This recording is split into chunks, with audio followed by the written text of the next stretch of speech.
Hello, this is Andrew Perkins, and this is part 4 in creating a blog using Ruby on Rails. In this video, we're going to change our posts index page to display all of our posts rather than displaying the hello world message. So let's switch to our text editor, and under the app folder, under controllers, open up posts_controller.rb, and here are these 7 actions that we defined in the last video. We're going to change our index action to retrieve all of the posts and then make them available inside of the view file, and then we can display those to the browser. To send something to your view, you can create an instance variable. I'm going to call mine posts, and this is going to hold all of the posts from our posts table. To retrieve all of our posts, we can use the post model and its all method, and that'll retrieve all of the posts, store it inside of this instance variable, and then we'll have access to this posts variable in our view file that we can use to display these posts in the browser. So we'll save the controller, switch to our view file, so under views, posts, open up index.html.erb, and I'm going to delete the hello world paragraph, and we're going to use some embedded Ruby for the first time. To use Ruby inside of your views, you need to open up your embedded Ruby tags. To create embedded Ruby tags, you use the lesser than sign and then a %sign, and then to close the tag you use the %sign and a greater than sign. And then inside of these two you can write Ruby code. What we need to do is loop through that posts variable, and we're going to loop through it, and we can access each post using this local post variable inside of our block. We also need to close the block down here using end, and now inside of this block we can create some HTML to output the post's information, such as the post's title and the post content.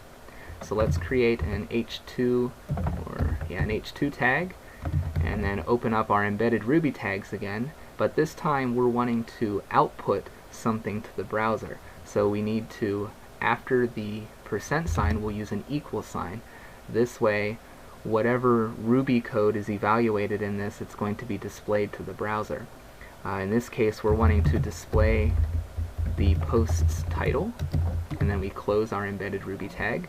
So you can see that this tag is a little different than this one up here. This one does not use the equal sign, neither does the one down here. This is just evaluating this statement for us. It's not outputting anything. If you want to output something, you have to use the equal sign. So in this case, we're going to output the post's title, and then we'll create a p tag, and we can open up our embedded Ruby tags again and output the post's content.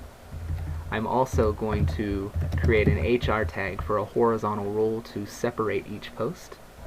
So now for each post in this posts variable, or hash, we're going to display that post's title and content plus an HR tag. So let's switch to the browser and take a look at it. So if we refresh the page, make sure you start up your server. As you can see, I already have mine running here. Remember to do that. I'll do it real quick. You can run Rails S or Rails server, whichever you prefer, and that will start up WebRick, your Ruby on Rails server. And so if we refresh,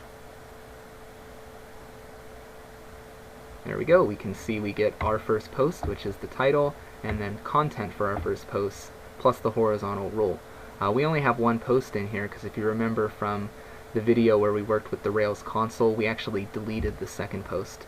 So if we switch to our terminal, we'll open up a new window here. I'm still keeping my Rails server running on this one, but I'm going to work on this tab of the terminal. So I'm going to enter the Rails console again using Rails C, and we'll create another post and then refresh the page to see that it is retrieving all of our posts. So if you remember, you can create a post by using the post model and then its create method, and then we can define its title. We'll say our second post, and then its content will be content for our second post, And we can see it inserts the post into our database, and if we refresh the browser, our second post shows up. So I hope you found this useful, and thank you for watching.